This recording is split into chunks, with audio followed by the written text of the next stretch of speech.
De todos los desafíos a los que se enfrenta el cristianismo en estos tiempos modernos, tal vez el más difícil de explicar es el problema del sufrimiento. ¿Cómo puede un Dios amoroso permitir que continúe el sufrimiento en el mundo que Él creó? Para aquellos que han soportado un gran sufrimiento, esta no es una pregunta filosófica, sino una profundamente personal y emocional. ¿Cómo responde la Biblia a este problema? ¿Nos da la Biblia algunos ejemplos de sufrimiento y algunas indicaciones de cómo enfrentarlo? La Biblia es sorprendentemente realista cuando se trata del problema de soportar el sufrimiento. Por una razón, la Biblia dedica un libro entero para tratar este problema. Este libro es acerca de un hombre llamado Job. Comienza con una escena en el cielo que proporciona al lector la información de fondo para el sufrimiento de Job. Él sufre porque Dios contendió con Satanás. Hasta donde sabemos, Job nunca se enteró de esto, ni ninguno de sus amigos. Por tanto, no es sorprendente que todos ellos lucharan para explicar los sufrimientos de Job desde la perspectiva de su ignorancia, hasta que finalmente Job descansa solamente en la fidelidad de Dios y la esperanza de su redención. Ni Job ni sus amigos entendieron en ese momento las razones de su sufrimiento. De hecho, cuando Job finalmente es confrontado por el Señor, Job se queda callado. La silenciosa respuesta de Job de ninguna manera trivializa el intenso dolor y la pérdida que tan pacientemente había soportado. Más bien, subraya la importancia de confiar en los propósitos de Dios en medio del sufrimiento, incluso cuando no sabemos cuáles son esos propósitos. El sufrimiento, como todas las demás experiencias humanas, está dirigido por la sabia soberanía de Dios. Al final, aprendemos que tal vez nunca sepamos la razón específica para nuestro sufrimiento, pero debemos confiar en nuestro Dios porque éste es soberano, y esa es la verdadera respuesta al sufrimiento. Otro ejemplo del sufrimiento en la Biblia es la historia de José en el libro de Génesis. José fue vendido como esclavo por sus propios hermanos. En Egipto, él fue culpado con falsas acusaciones y echado en prisión. Como resultado del sufrimiento y perseverancia de José por la gracia y el poder de Dios, José es luego promovido a gobernador de Egipto, el segundo en importancia después del mismo faraón. Él se encuentra entonces en la posición de proveer a las naciones del mundo durante un tiempo de hambruna, incluyendo a su propia familia y hermanos que lo habían vendido como esclavo. El mensaje de la historia se resume en el versículo de José a sus hermanos en Génesis capítulo 50, versos 20 al 21. Vosotros pensasteis mal contra mí, mas Dios lo encaminó a bien para hacer lo que vemos hoy, para mantener en vida a mucho pueblo. Ahora, pues, no tengáis miedo, yo os sustentaré a vosotros y a vuestros hijos. En Romanos 8:28 contiene algunas palabras de consuelo para aquellos que soportan tribulaciones y sufrimiento, y sabemos que a los que aman a Dios, todas las cosas les ayudan a bien, esto es, a los que conforme a su propósito son llamados. En una providencia, Dios orquesta cada evento en nuestras vidas, aun el sufrimiento, la tentación y el pecado, para llevar a cabo nuestro beneficio tanto temporal como eterno.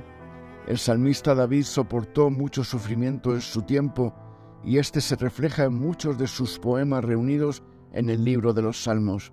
El Salmo 22, escuchamos la angustia de David: Dios mío, ¿por qué me has desamparado? ¿Por qué estás tan lejos de mi salvación y de las palabras de mi clamor? Dios mío, clamo de día y no respondes, y de noche y no hay para mí reposo. Pero tú eres santo, tú que habitas entre las alabanzas de Israel. En ti esperaron nuestros padres, esperaron y tú los libraste, clamaron a ti y fueron librados, confiaron en ti y no fueron avergonzados. Mas yo soy gusano y no hombre, oprobio de los hombres y despreciado del pueblo. Todos los que me ven me escarnecen, estiran la boca, menean la cabeza diciendo: se encomendó al Señor, líbrale él, sálvele, puesto que en él se complacía. Permanece siendo un misterio para David el por qué Dios no interviene y pone fin a su dolor y sufrimiento. Él ve a Dios entronado como el Santo, la alabanza de Israel. Dios vive en el cielo donde todo es bueno, donde no hay lloro, ni temor, ni hambre, ni odio. ¿Qué sabe Dios de todo lo que soportan los humanos? David sigue quejándose que, porque perros me han rodeado, me ha cercado cuadrilla de malignos, horadaron mis manos y mis pies. Contar puedo todos mis huesos, entre tanto ellos me miran y me observan, repartieron entre sí mis vestidos y sobre mi ropa echaron suertes. ¿Alguna vez le respondió Dios a David? Sí, muchos siglos después, David recibió respuesta.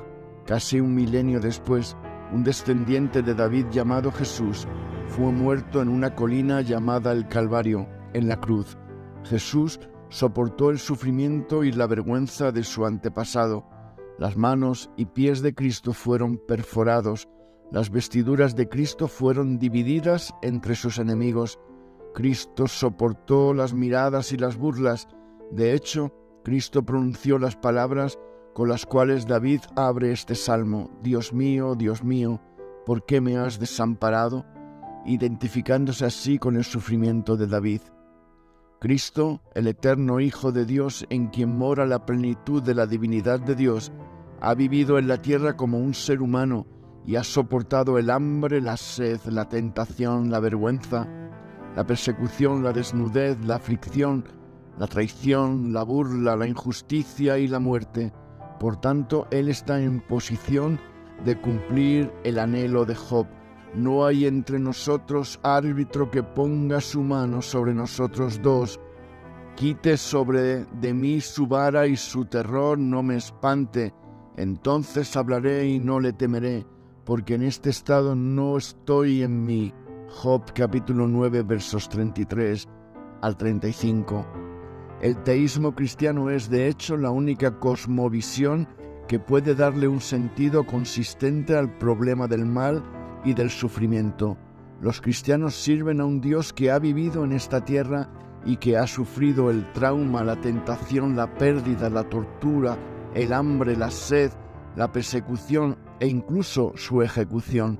La cruz de Cristo puede ser considerada como la última manifestación de la justicia de Dios.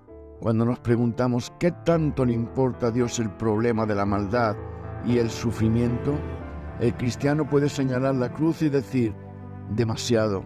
Cristo experimentó aún el rechazo de Dios diciendo: Dios mío, ¿por qué me has desamparado? Él experimentó el mismo sufrimiento que mucha gente vive hoy en día, sintiéndose aislados del amor y el favor de Dios.